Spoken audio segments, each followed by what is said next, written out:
can't forget the day we met. Your eyes so blue, me piercing through. I can't forget the day we met. Your smile so bright, it made me swoon. Our love is like a summer's day, hot and endless in a magic way. Whenever Hi everyone, welcome back to my channel, and for today's video, I'm going to teach you how to do your own haircut.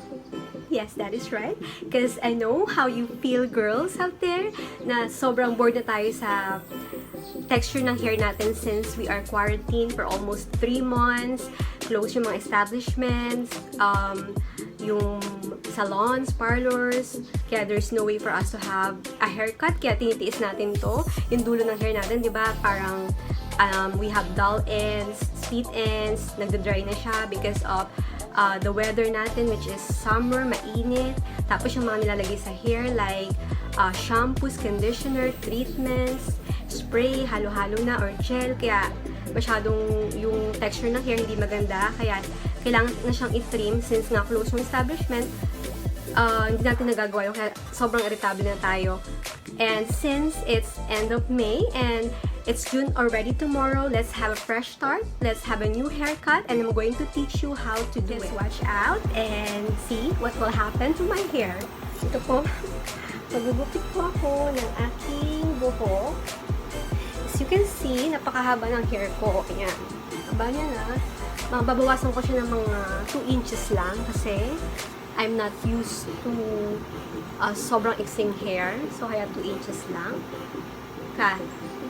Para kahit mali yung paggupit ko or hindi pantay, pwede pa natin ipaayos kapag nag-open na ulit yung mga salon. Gagawin natin is, we will section our hair into 2 parts. Hatiin lang natin siya. Kailangan meron tayong pang pony. Hatiin natin siya sa gitna. Yan, hatiin natin sa gitna yung hair.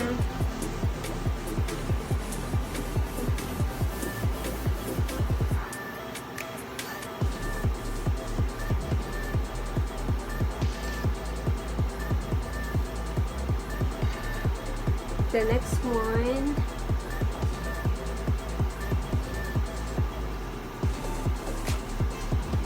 kung wala kang lakas ng loob na gawin to, disclaimer lang, huwag niyo pong gagawin.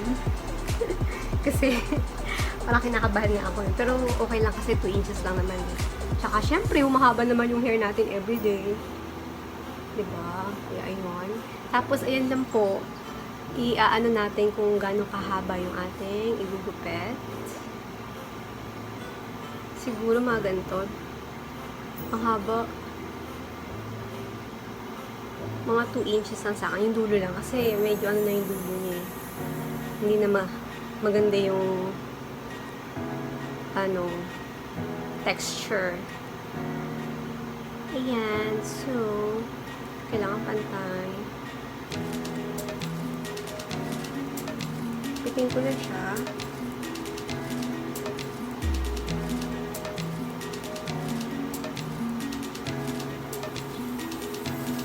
My God, ang tigas.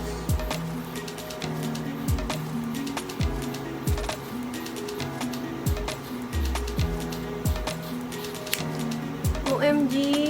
Ito po yung hair ko. Ang haba niya. Mga 2.5 inches siya.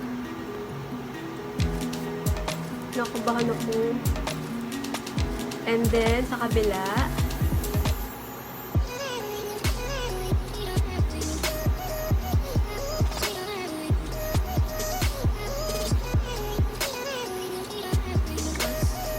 wala kasi akong scissor for haircut. Pantay ba siya? Okay lang, ipapalayer ko na lang. Yan na po. Diba? Instant haircut. MG! Look at the result. Bagay sa akin. Bagay naman. Oo, pumantay naman siya. Diba, may instant haircut na ako. Pag sa labas to, it's like 300 pesos. Sa akin, libre lang. Medyo matigas lang talaga kasi yung pinanggamit kong scissor is Pang ano lang to eh, pang gupit ng mga paper. It's not pang haircut talaga. Wala kasi kami pang haircut. Ayan lang po, di ba? Pakabilis lang. Yes. I can do my own haircut na.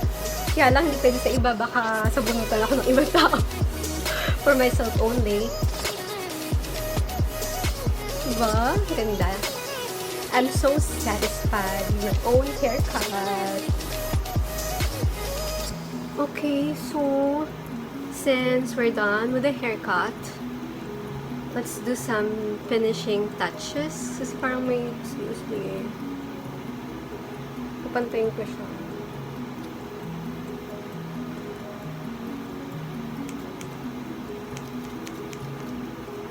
Diba yung mga nagugupit ginaganon-ganon nila?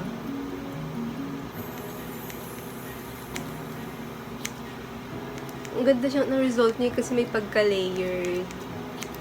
Layered siya. Ayan po. Ayan na yung haircut ko.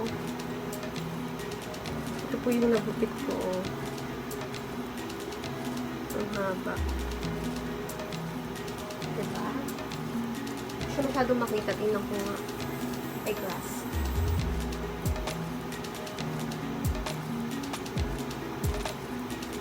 Yun. After this, kailangan ko mag-film ng hair treatment naman para complete package yung ating home makeover. Home makeover serye.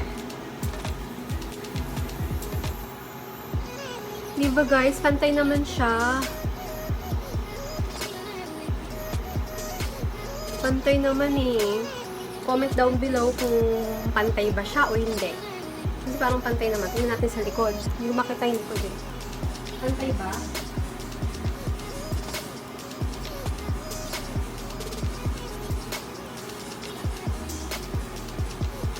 Diba? Ang saya. Kung naging bouncy yung hair ko, natanggal yung mga dulo-dulo niya. Yung mga split ends, mga dry ends. Ayan, ang ganda na niya.